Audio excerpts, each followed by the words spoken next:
Hi, everyone, and welcome to the second session today of our monthly Mentors on Demand series called Meet Our Contributors. This is the Steering Committee edition. Everyone that is on right now is a part of our first official Kubernetes Steering Committee. We also have some founders and folks that have been with the project forever. So this is a good way to get any governance questions out, history questions, anything about these contributors that you'd like to know, etc. All questions are fair game. Anything technical that you have as well. So grab bag. And also PS for the listeners, I heard that we have an election coming up. And some of these folks are rerunning based on their term limits, and we'll talk about that in a second when we get into an election question. But first things first, we do have a code of conduct. So those of you that are participating with us in the Meet Our Contributors Slack channel, as well as on Twitter and anywhere else, please be excellent to each other. Also, panelists, you are allowed to ask each other questions, so feel free to be conversational. If there's something that you've always wanted to know about each other, now could be a good time to ask that. And then let's go right into introductions. Why don't we start with Michelle? Hey, I'm Michelle Neroli. I'm a developer. I work at Microsoft. Also on the steering committee, like Paris mentioned. I have been working on a few different projects, but I've always been really passionate about Kubernetes for the last few years. I co-founded SIG Apps and worked a lot around how application or apps and workloads features integrate with higher level tooling. I work on Helm. We're now a top level CNCF project. I think that's a sufficient intro, so I'll pass it off to Aaron. Cool. Hi, everybody. I'm Aaron Krickenberger, also known as Aaron of Sig Beard, because when I started at Google 2 months ago, that's the name that just popped up on my cubicle, so I have adopted it as my own. I co-founded the SIG testing.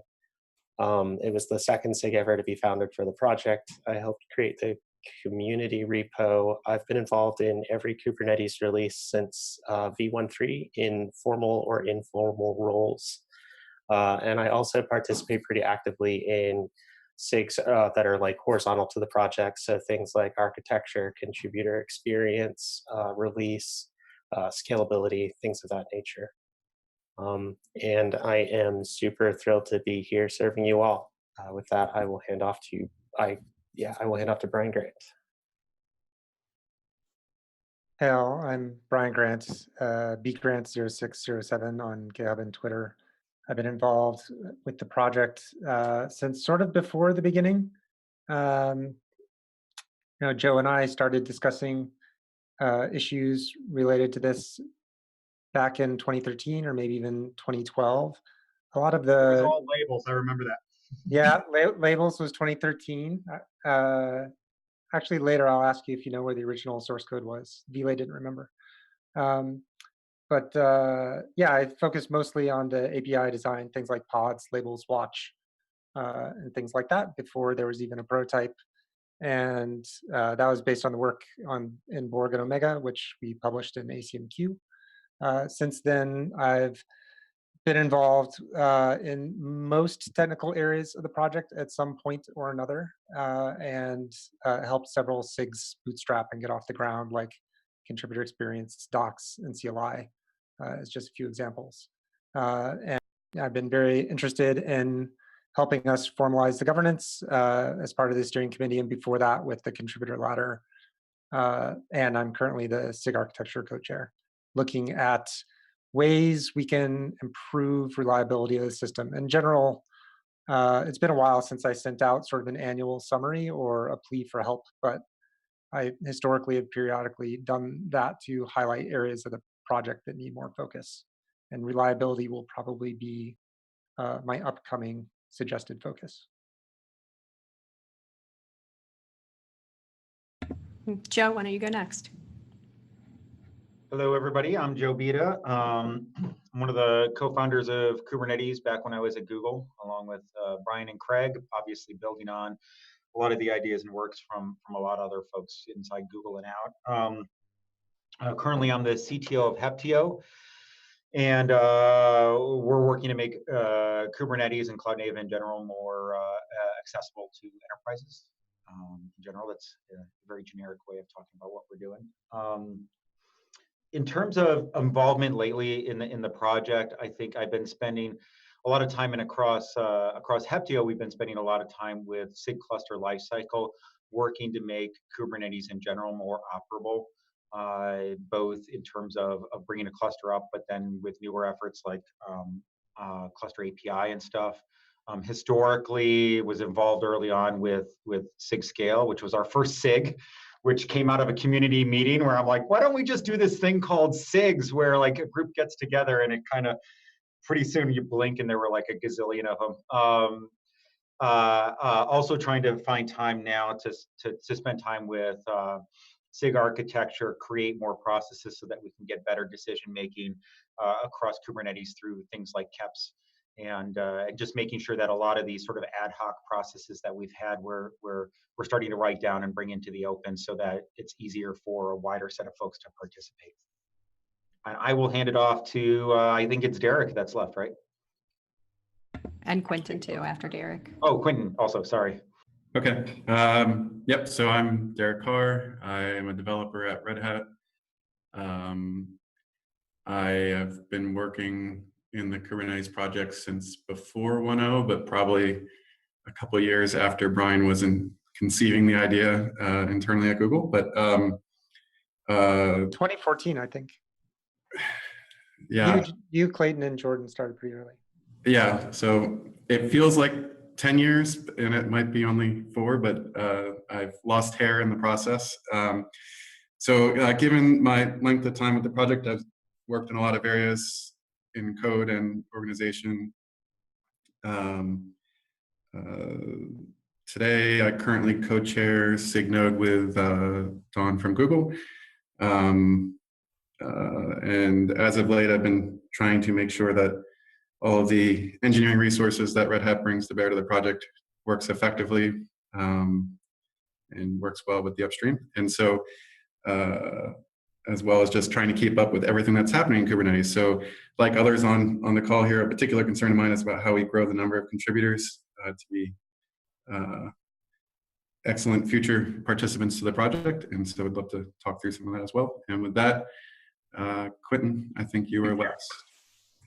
Yep, that's me, Quentin Hu. I currently work for Huawei as a technical vice president on the cloud computing part of the business.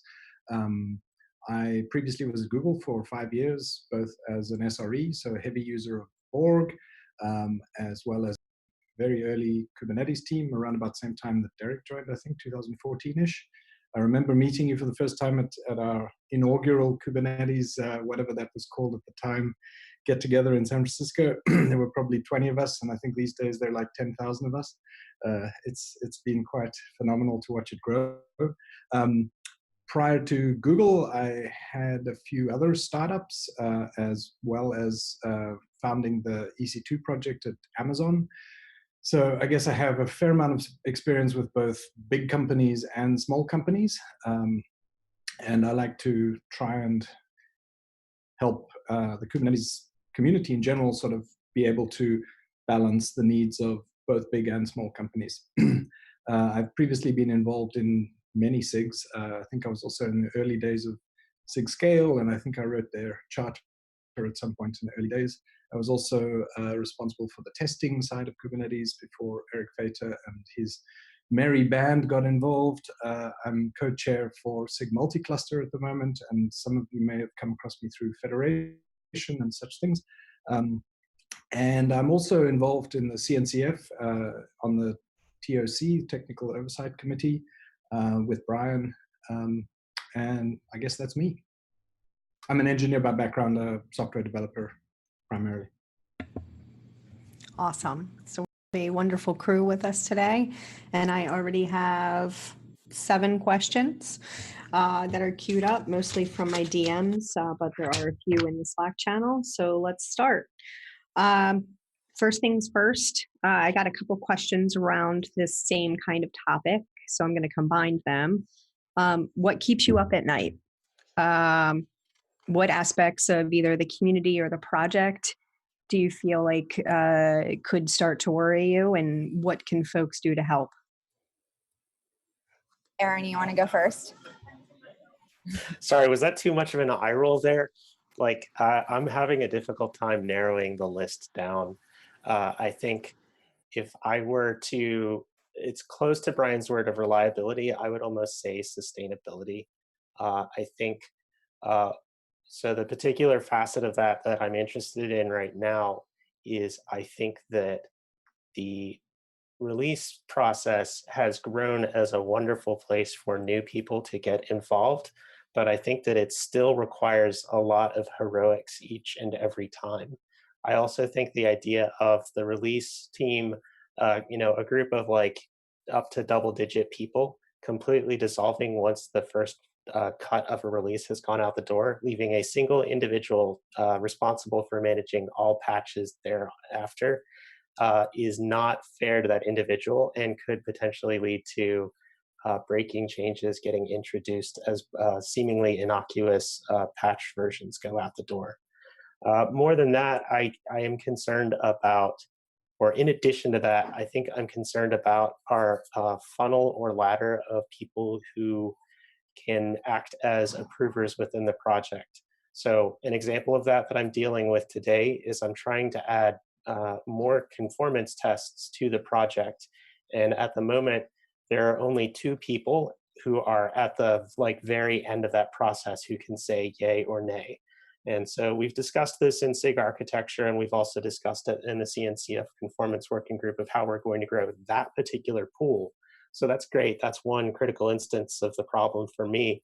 But I feel like this class of problem exists pretty much everywhere within the project. And I'd like to find ways for us to improve automation around that. Then finally, I think that the signal to noise ratio in general of the project is still not necessarily where it needs to be. I think this shows up in issue management and PR triage. And I also think this shows up in test results and test flakiness in general. I see Brian has his hand up. I'll punt to him. Yeah, I wanted to ask Paris how she wanted to do this. Do you expect comments from multiple people? How long do we stay on? I can't hear you. We'll stay on for a few minutes, but each question I'd say 1 to 3 of you can address. Okay. Yeah, I share a lot of Aaron's same concerns. I frequently mention and remind people that GitHub notifications are basically totally useless for me, or completely random. So people poke me by other means, and then I can go search for stuff and sometimes find it. But the volume is just really too high. According to DevStats, we've had about 1 million notifications on the project. And I'm pretty sure at least 1/5 of those or 1/4 of them hit my inbox in the first 2 years.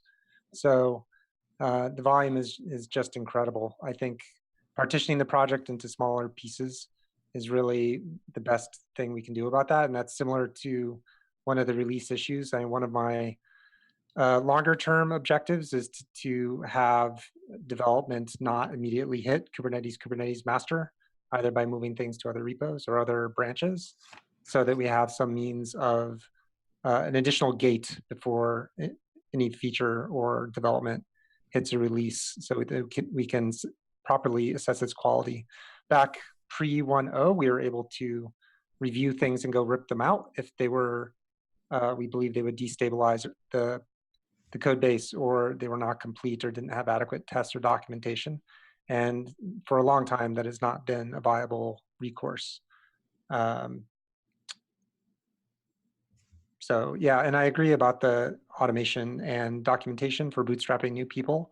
We really have a huge knowledge transfer issue, which is why we require so many reviews and such, and why the pools are still so small.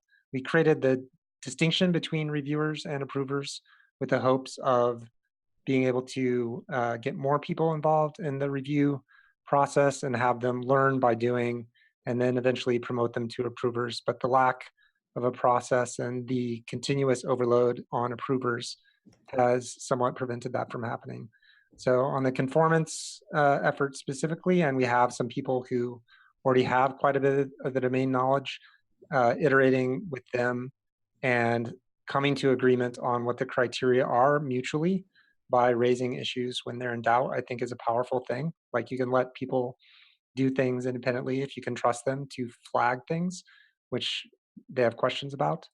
So I think that's going to allow us to grow that particular set of reviewers and approvers, and maybe if that works well, we can suggest that to other areas of the project.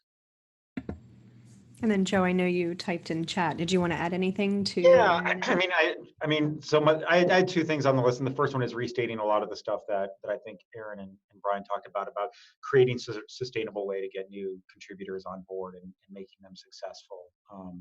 Setting expectations and processes so that they actually don't get blindsided by a lot of the sort of learning by osmosis that happens, right? The other thing is you know, from a project point of view, we have to decide where does Kubernetes end, and where does the rest of the ecosystem pick up? What belongs part of Kubernetes, what doesn't? You know, and some of this is like, what is a sub project? What is appropriate for being part of it? I think you know, I'm a minimalist when it comes to this stuff. I want Kubernetes to be a kernel. I think it makes sense to have a thriving ecosystem of stuff building on top of Kubernetes. Not everybody agrees with me, but I think to hit our goals around velocity, to hit our goals around stability, keeping that core scoped and continuing to refine it is going to be the easiest way for us to hit those goals.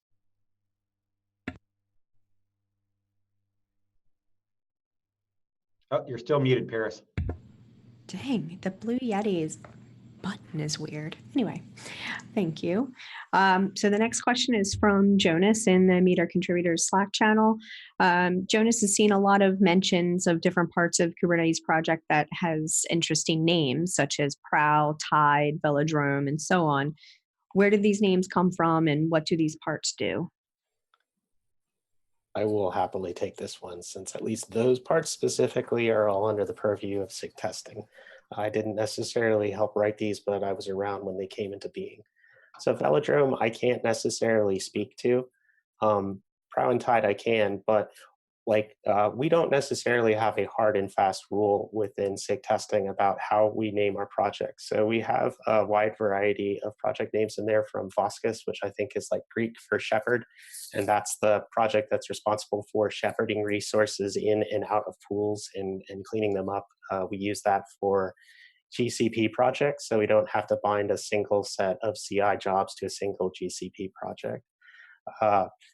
But I think certainly around Prow, that's probably the place where we try to be cutest. So Prow is essentially our CI system that's like if this, then that for GitHub. I recently posted a blog post about this and the sundry pieces of automation that we developed to help run this project.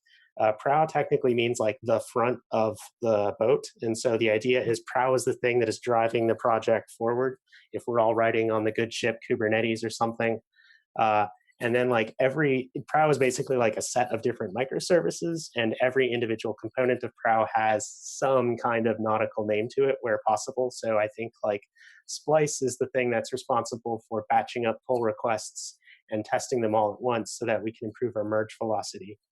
Or at one point in time, like Tot was the thing that was responsible for generating new build IDs. And Tot's like you give everybody a little Tot to function. We have Syncer, which is the thing that actually kills off old jobs or old CRD resources. We have Plank, which is the thing that makes jobs walk the plank and go off into actual execution. All sorts of fun little things like that. Tide specifically, I kind of like the analogy there. It doesn't really have anything to do with the boat, but the idea is, you know, right now, Kubernetes is the only repository remaining within the entire Kubernetes project that has a submit queue where PRs go into a queue and are ordered by priority or whether or not they have a milestone. And we found that that serialized merge queue really hampers our velocity. So Tide is this thing that instead uses GitHub queries to go collect pools of PRs. So you can think of them as resting in little Tide pools. And then the Tide will come in and sweep all those PRs up, and the Tide will go out and they'll all get merged. So the idea here is this allows us to not just have a single queue for a single repo for a single branch, but instead have one project that sort of sweeps around and picks up all the different pools across all the different repos and branches that meet whatever criteria is configured for them. This has really fundamentally improved our operational load. Like, it's way, way easier for us to add new repos to this. And I think it's what has directly contributed to the fact that like 2 months ago, we had about 30 repos using the same set of automation and whatnot. And today we're up to about 95 repos out of the 120 something that make up the whole project. So that's at least those specific things. I don't know about Velodrome, but you know, we like to keep it cute. And I'm done. Anyone else have anything to add to that about naming conventions? No? I will. I mean, one of the things that Contribax is working on, and George is on the call here, and Paris have been working on this, is a contributor site where there is a friendly website for folks to essentially have the decoding ring to the Kubernetes world, where you can find out, you know, this information is all in Markdown files spread throughout like a gazillion different repos. I think we need to do a better job as a community in terms of making it easy to find that stuff, to consume it, to get that decoder ring so you can figure out what all these systems are, what they do, and maybe the fun trivia for how they're named is, is still for things like this, though. Yeah. All right. Next question. In your opinion, what's been the steering committee's best achievement this year? I think it's kind of cool we have a code of conduct committee, but I'm kind of biased. Me too. Me too. I didn't want to say that. Paris is on the committee, so. But also, I think the SIG charters coming together is really great. We were finally kind of documenting the lay of the land, what SIGs are doing. And there's just so much that SIG chairs or leads know, and being able to kind of document their experience and how they work and function as a SIG will allow us to also figure out, you know, where the gaps are and where we can help SIGs function for the long term healthily. Yeah. All right. Brian? Yeah, and we're also chipping away at some smaller governance issues. I believe we got the working group formation procedure written up and checked in, and Aaron implemented sub-projects, which is helping to close the gap between people organization, which was in SIGs and working groups, or at least SIGs, and code organization, which was controlled by owners' files. There's still more to implement there to completely push that through, but at least now we have a conceptual framework for how that works, and all the SIGs are enumerating their sub-projects in SIGs.yaml. So that's providing some more clarity about how the decision structure actually works. So I'm going to be a little controversial. I think the key thing that the steering committee has done is that the steering committee has tried not to do a lot. I think one of the things that we work to do is to, you know, technically the steering committee, according to the charter, you know, has some pretty arbitrary power with respect to doing stuff with the project. But it's also a goal of the steering committee, and I think we've done a good job of delegating that to different groups and really creating a wider base of people making decisions within the project. And so we've put, or at least we've tried to, especially with the charters, to put more meat behind the SIGs being able to make decisions, you know, with things like sub-projects, more structure so that people know where to go, and even within a SIG to actually have distributed power. So I think not doing stuff is our main accomplishment. And then Quentin or Derek, do you have anything to add? What your favorite achievement is? Oh, sorry. Carry on, Derek. Yeah, I guess depending on how long you've been working in the project, the entire project just starts to feel like a blur. And kind of to Joe's point, like to me, I think the most important thing that the inaugural group of steering committee members, as well extending back to the bootstrap committee, is to not rock the boat too much. I mean, Kubernetes is pretty successful, has a large contributor pool, and people have been working well together. And I think, to Joe's point, there's some wisdom in not trying to do too much too quickly, and kind to see what impact small changes might have.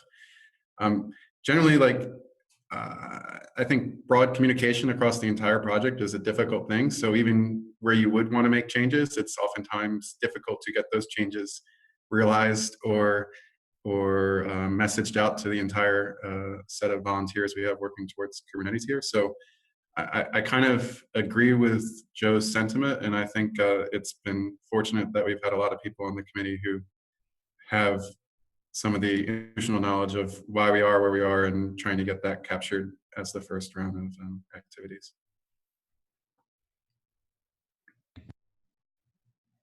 And then Quentin? I don't think I have too much to add. I think the Code of Conduct Committee is an important one as the project grows and becomes not only bigger, but also very, very high profile in the world. There are a variety of people who get involved, not always for the right motivations, and I think it is important to have some sort of counterbalance just to make sure that things don't veer off in the wrong direction. And I think kudos to the Code of Conduct Committee for getting that process started. And I think also, without blowing our horn too much, as has been pointed out, we're a very large project now, growing very fast, and we haven't really had any major catastrophes, which is pretty impressive actually. And without the steering committee having to be very heavy-handed at all about anything. So hopefully that means we're doing things roughly right. I'm knocking on wood right now, as the saying goes. Aaron, I know you may have had something to add. Do you want to add something quickly, and then we'll go to the next question? Yeah, I was going to agree with Joe's point. I think the best areas of where we've had the most success are where we did nothing. We just delegated to somebody else. So I think the Code of Conduct Committee was a great example. I think the GitHub management subproject. So we all used to have owner privileges to every GitHub repo. We don't anymore. We handed that off to a subproject under SIG contributor experience. And I just think in general, we've been pretty aggressive about trying to find who's empowered to make the decision rather than making the decision ourselves. And the last thing is, if nothing else, I think pushing Kubernetes forward to be the first graduated project of the CNCF was a good, crossing the T's, dotting the I's thing. That's it for me. Awesome. And then Michelle had one more thing to add, and then Sarah's joined, so Sarah can give an intro. Go ahead, Sarah. Michelle. I think I glossed over why I'm so excited about the Code of Conduct Committee, and I just want to go back to that. This committee is so qualified. Every single person has prior experience, and I don't. So it's so great that people who are not only experienced but also passionate about the subject are on the committee. I think we have fantastic set of people, and they're also leveraging learnings from other communities like Mozilla. Paris has done so much research. Jason has worked with those people as well. They're going out into different communities and figuring out how other open source communities do code of conduct and decision making and management and all that. And I'm so excited to have such a brilliant group of people together working on that to ensure that we have this awesome community that has been really inclusive and will hopefully sustainably grow. That's it. Thanks to the steering committee too for making that a priority. That's awesome. All right, and Sarah Novotny has joined us. Sarah, why don't you give a quick intro about yourself? Sure, and apologies for being late to all of this. I am Sarah Novotny, and I have been working on Kubernetes in varying forms since 2015. And I sit on the steering committee. I also am one of the board representatives of the Cloud Native Computing Foundation, and I sit on the board of the Linux Foundation as well. Awesome. Thanks for coming, Sarah. All right. Now, the opposite question. What's one thing that the steering committee, you wanted to have the steering committee achieve this year that just isn't quite ready yet?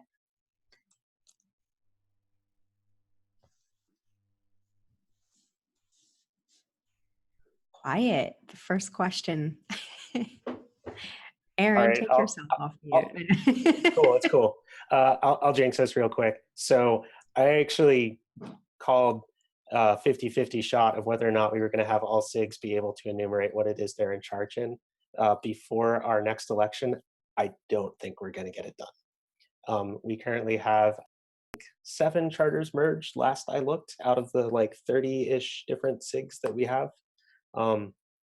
That's totally on us. I remember actually sitting down specifically with most of the members of the steering committee in person at KubeCon in Austin and saying to everybody, like, what are we doing? Like, I'm really disappointed in us. And it's taken me a while to acknowledge that it's, as Joe alluded to, like there is a different kind of progress to be made here. It certainly seems to many people who have submitted their charters that there's a whole lot of nothing that gets done to us. And I think part of that is that we're incredibly overcommitted on a variety of efforts throughout the project, which again, just brings me back to, I don't know if we made it clear enough from the beginning and how often I can say that we more fully appreciate like fully formed proposals that come to us. Being able to more or less stamp something that looks good is great, because I think if we are left to our own devices, we bike shed way too much for me. But Oh, sorry, Quentin. Oh no, I was just going to sort of generalize that, which is, I think the first year or so of the steering committee has been very much bootstrapping and getting all the basic delegations and processes and documentation and whatever in place. And I feel like that has kind of taken up a huge amount of bandwidth and is not yet complete. Whereas I think we can really call ourselves a steering committee once that stuff is done and we're actually overseeing the project and dealing with exceptions rather than bootstrapping. Yeah. So I guess I agree with what both Aaron and Quentin have said. I think on a human level, I think to Aaron's point that many of us are overcommitted, I think is probably an understatement. And so one of the disappointments I have ongoing is just what we can do to relieve the pressures of existing contributors to Kubernetes to support the cadence of new contribution that looks to be coming, and trying to refine what we can do with the membership ladder growth, because we have a lot of folks as Kubernetes grows more and more popular who want to get particular use cases satisfied, but since they're joining the project, you know, in a 1.12 versus a pre-1.0 state, oftentimes it's hard to grow your stature in the existing membership ladder growth quadrants that we have. And so I'm not sure like we've done enough to make the existing contributor pool a sustainable contributor pool long-term. And I think that's probably my biggest personal disappointment, because I think we all feel it when we wear multiple hats. And then Sarah, you had something to add as well. I did. In fact, the bootstrapping, to Quentin's point, is really a lot of this, because part of what we intended with this first steering committee, which has both the leadership from the bootstrap steering committee and the first elected leadership, was a huge amount of knowledge transfer. And that was an important part of this, but it has also slowed down everything that we've done. Because whereas Brian and myself and Brendan and Tim and a number of other people, Clayton, Quentin, actually Quentin wasn't on the bootstrap committee, but a number of us have been with the project a very long time and are trying to share and push this knowledge out, which had been very segmented. And we've spent a lot of time going, yes, we could do this way, and here's why we've thought about it until, you know, up to this point. Now let's discuss from this point. So that's taken a lot of time, and it was part of why we also wanted 13 steering committee members for the first 2 years, was to make sure that we had more bandwidth and continuity of information and thought processes as we grew additional leaders from the community. All right. And then Michelle has to hop off. Thank you, Michelle, so much for joining us today. Thanks so much for having me. Bye. All right. And then next question. All right. I had quite a few requests that relate to the history. I think folks just love stories.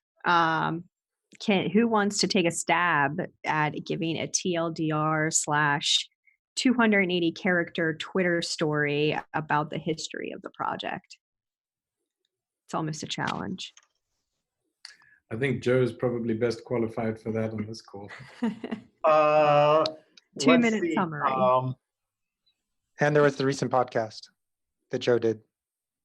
Yeah, I mean, 280 characters is difficult. I mean, I'm all about the Twitter, but this one's hard. I think the history of the project is that, you know, a lot of experience at Google and beyond around how to run API-driven, automatic, scalable systems. It's, you know, containers are a part of it, but it's not the defining part of the system. The history of the project is that knowledge existed inside of Google, and we focused on how do we make it available more widely. Along the way, open source being one of the techniques. The initial goal out of that project was to provide a better way of deploying and using software so that you know, from Google's point of view, the motivation for Google was that it actually essentially ends up resetting some of the expectations when it comes to the cloud platform. You know, I used to say it's like shake the snow globe, right? It's like it essentially, if we can find a better way to do stuff, then it actually puts all the cloud providers and other folks on an even footing to be able to compete on this stuff. So that was the initial genesis of the project. So trying to do the technical and business at the same time, I don't know. No, that worked. Who are some folks that don't get enough shout outs? So essentially, does anybody want to shout out any contributors that think that they don't see enough praise?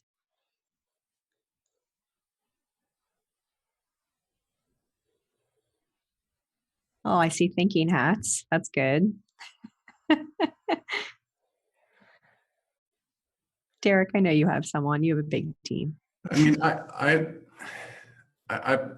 don't like singling out any single contributor because I honestly think anyone that helps is amazing, right? Like, and then anyone who helps review or comment or make something you've worked on better is like super amazing. So I'm hard pressed to name any individual per se, but I think no contribution is too small, and I think anyone who speaks up or makes their ideas heard is worthy of a shout out. And I think I'd summarize it as that. Brian? Yeah, I mean, in general, I would shout out to all the people who are not just implementing features, but who are making the project work. Like the GitHub admins were mentioned earlier, and contributor experience was mentioned, and SIG testing was mentioned, and release was mentioned. Docs wasn't mentioned, but I'll mention Docs because I put a lot of effort into that at some point.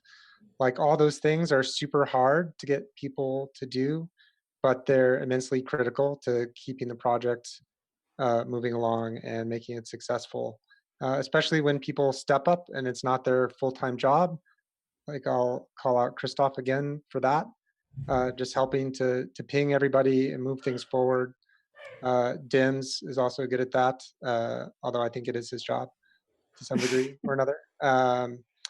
But I just really have a lot of respect for those kinds of contributions, and I'm immensely grateful for them. Aaron, I think you were going to come off mute at one point. Yeah, I've answered a lot of questions. I kind of really like Derek's answer. There was one time I was showing DevStats as like a graph of the week thing, and I was showing like, look at how many reviews that Jordan Liggett did. Isn't this amazing?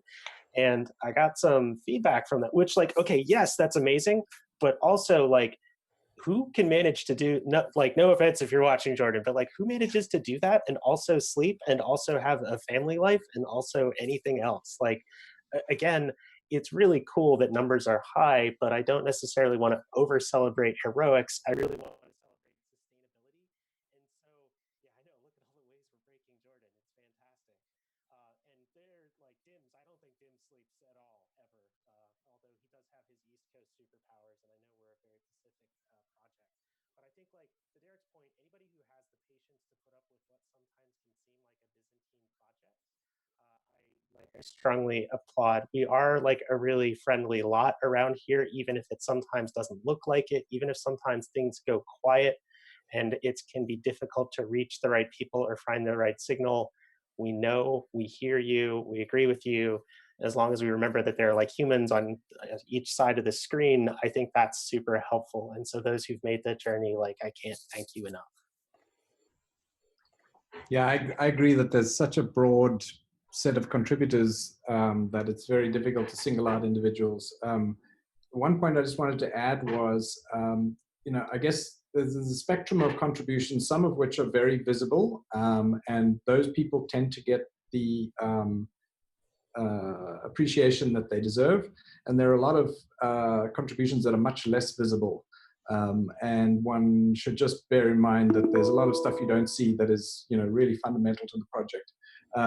The other observation is that effort does not equal value in all cases. And there are some people who make enormous contributions in terms of value, which are not necessarily reflected in, vast amounts of actual hours or,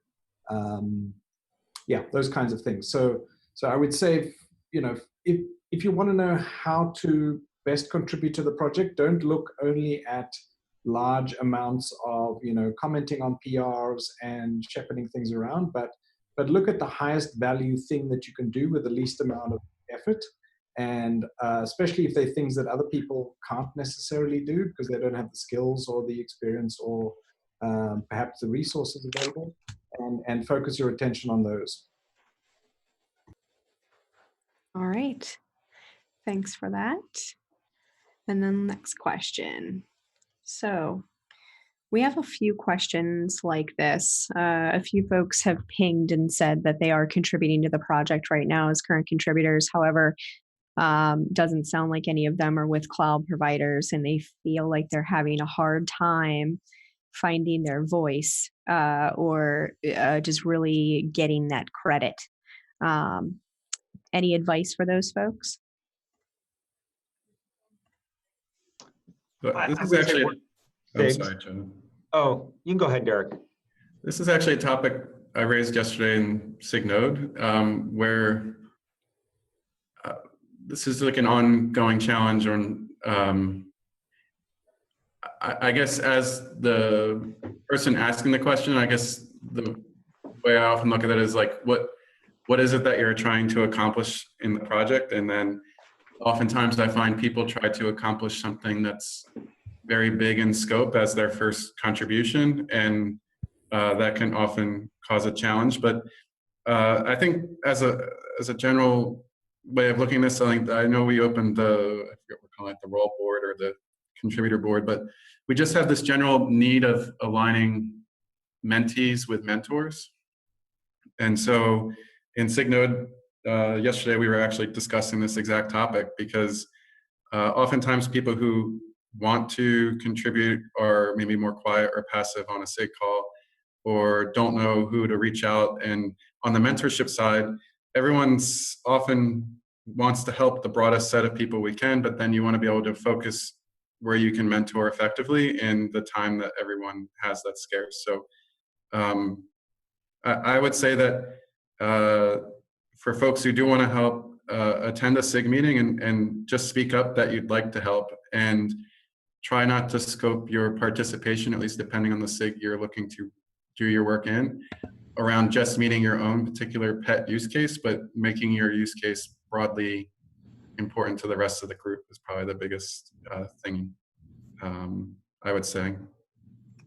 Derek, let's talk later on about getting Node involved with group mentoring. Yeah, awesome. And I can come to a meeting or something like that and we can talk. Yeah. Cool. And then I know Joe and I think Brian and several others jumped in. Anybody else want to add to that? Yeah, I think I'm just to echo, start small, start within a SIG, build up some relationships there. And, I think what we're trying to do, or at least what I'm trying to do with the SIGs, is create a smaller group of folks so that it becomes a person-to-person thing versus sort of this large sea of people. And so I think, find find a sort of a smaller group that you can start integrating with and working with, and then grow your participation from there. Yeah, would George like to say something about the roll board? George, do you want to plug the roll board? Yeah, so I'm going to go ahead and stick this in the Slack channel, but generally the idea is that SIGs would post sort of like job postings, except for contributors, for volunteer positions. So I've followed a few example ones. We actually had our first volunteer actually post their own little, it's like a little sticky note basically on a contributor roll board. SIGs looking for help, people looking to help, looking for SIGs. And then we're going to try to match them up together there so that we can put people in the right spot with the right skills that they have. And then for SIGs to be able to kind of delineate and list things that they're looking for help with, some requirements and things that are expected, so that, like, you know, we're setting contributors for success as opposed to, you know, hey, I'm new here, well, here's the keys to the release team, have a good time. Like, you know, it's not like that. But the idea is to kind of you know, link up shadows with like mentors who can walk them through a process, basically. So I'll go ahead and post that link on the Slack channel there. Yeah, thanks. Awesome. So just to follow up on that and on what Derek said a little bit more, you know, if people come with specific things they want to implement, especially something that is a very ambitious change, then there's a high probability that there will be an impedance mismatch between their objective and the existing things that the SIG or the project is trying to get done. And so if people come and they're flexible about what to work on, I think it's much more likely that they'll have success in being able to onboard and attract the mentorship they're looking for. And if you look at the stats, contributor turnover is massive on the project. Like 90-something% of contributors only contribute one or a few PRs. So that is extremely taxing to reviewers and approvers and mentors and other people who are trying to onboard contributors, especially helping people through a complex feature. So, you know, signing up for some commitment to the project is also much more likely to get senior people on the project to spend a lot more time with you. Just from a practical perspective, there are only so many of those we can do per year. So it's really helpful if we have confidence it'll pay off. I also think maybe this is a blog series we could do, but I think to Brian's point on impedance mismatch, I mean, I've worked on the project now for 4 or 5 years. I forget how long now we're saying, but explaining how existing or established contributors also struggle to get what they want done is often a good anecdote to share. So just to know that new contributors experience or people who are getting involved, it's not just them who had it, it's also everyone else who's in the project. So I think all of us who've worked on the project long enough that realize that the journey is consensus building more than the code committing a lot of times. And so some of the issues that people look to tackle are literally like the most extreme bounds of computing, and so the knowledge that everyone else who has to go on that journey with you needs to accumulate is significant. And I think in some cases, just sharing like individual contributors, like I tried to do this for the last 18 months, and this is the journey I had, and why we are where we are, and I still didn't get this one pet feature done, might often help make the impedance mismatch more relatable. If you also match that with, along the way, I got these other things done and learned this and made the project better as a consequence. So personally, I know I've come to the project wanting to do countless numbers of things that others have educated me on as a bad idea, and I think the project is better for it. And I think sharing more of that is maybe a helpful thing to make people's ambitions match reality. Sounds like you're the first blog post author. Well, Brian's smiling because he's probably the same person who said, no, it's not a good idea. But it really is true that I was actually totally agreeing with you, and I was thinking of all the times Jordan has told me that things won't work. So. I think there is this problem where there are times when folks will write a lot of code, submit a PR, and then be told, oh, no, you're doing everything wrong. And then they rewrite it 3 times. And then at the last minute, somebody swoops in and says, well, what about this other thing? And that can be an incredibly frustrating and demotivating experience. And I always hate to see that happen. And so some of the work that we're putting in terms of trying to get some of the right processes in and trying to create lines of sight within SIGs is to reduce the amount of frustration for folks doing a ton of work before they know that it's going to fly. So I think, you know, the other piece of advice there is like use things like the KEP process. It's not 100% yet. Like there's a Heptio employee, we were trying to get something in and it's like, and we hit a wall because it's not totally all done yet for this release. But, you know, pre-flight some stuff, talk to folks, you know, build up some of that. And you know, it takes time to build those relationships because it is a relationship-based thing, but we're trying to improve that situation. All right. And then we have so many more questions, but I just want to get through 2 more and then we'll wrap. First question is, how did we come up with the 3 concurrent versions release system?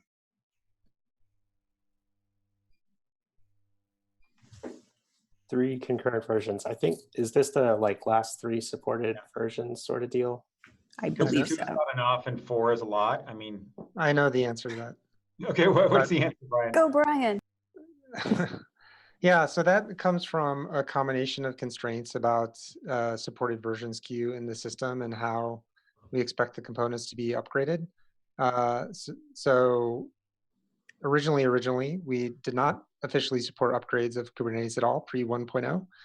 And then we were trying to figure out what kind of upgrade process we should support. This is in the original KubeUp bootstrapping scripts in the cluster directory, which Joe knows very well. Yeah.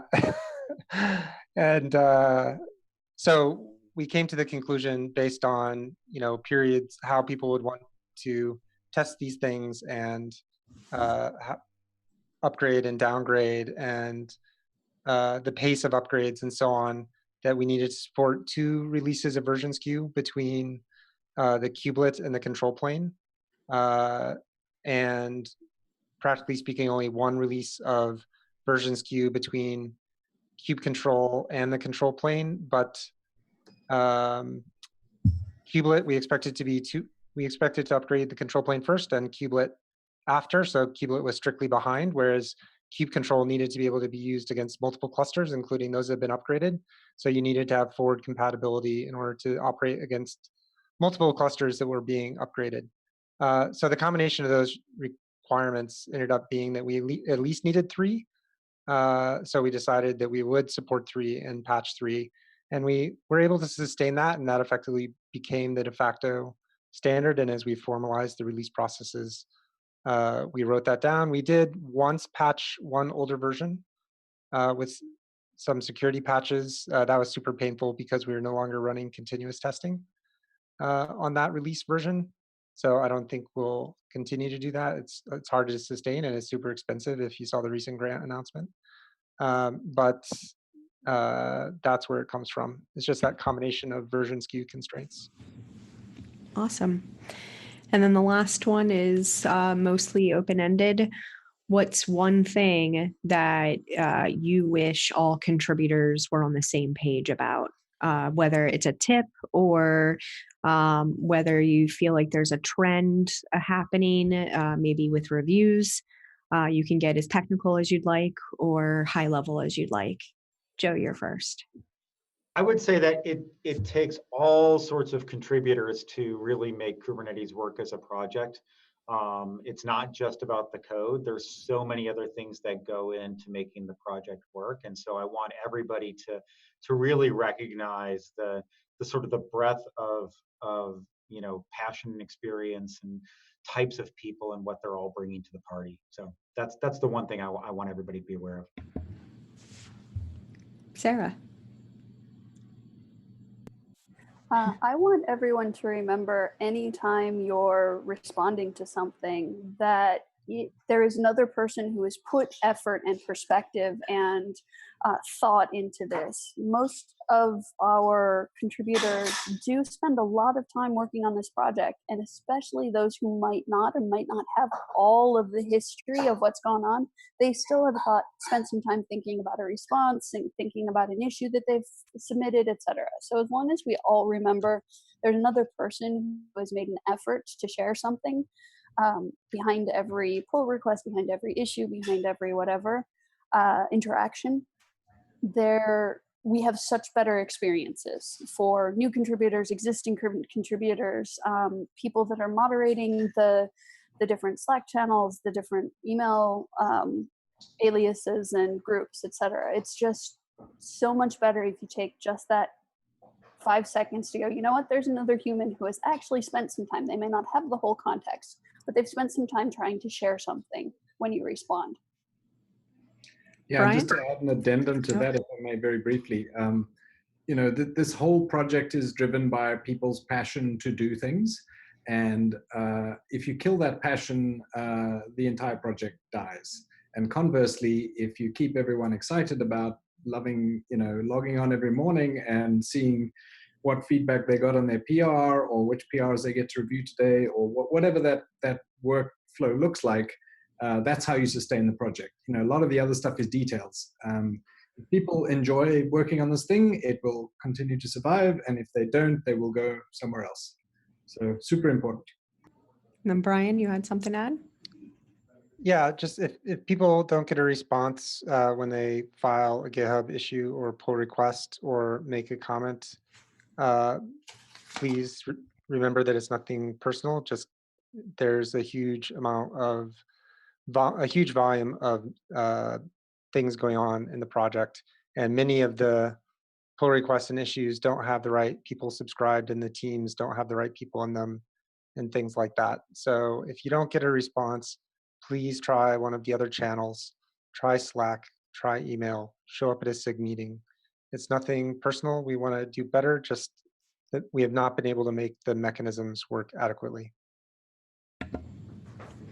And then Aaron or Derek, did you have any last things to add? Yeah, I just 100% would agree with what Brian said. I mean,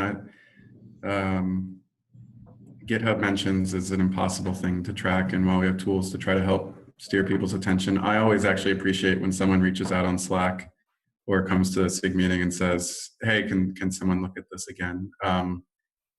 Just as a way of closing that human loop where reading all of your email is really difficult. So I agree with Brian, as that's like a key contributor tip, is don't give up if your issue didn't get a response. Reach out to someone. And everyone, as Sarah said, is typically very friendly and wants to help out. It's just they might have lost your issue or comment in the noise. And Aaron, wrap this up. So I agree with everything everybody said, and since y'all were so nice, let me do something a little different, and that is to say that I believe very strongly that flaky or failing tests that continue to be flaky or failing are worse than no tests at all. And if you are responsible or own some of these tests, I am coming for you, and I will take those tests away. That is all. All right. Well, that wraps up today's steering committee edition of Meet Our Contributors. This was fun. Expect this monthly, actually. They will join us at either the 2:30 p.m. UTC or 8 p.m. UTC, depending on when their steering committee meeting is that day. But we will continue to cycle through steering committee members for an AMA. And that's it for me. Panelists, if you can stay on after we cut the stream. And if not, thanks so much for participating today. All right, we're out of here.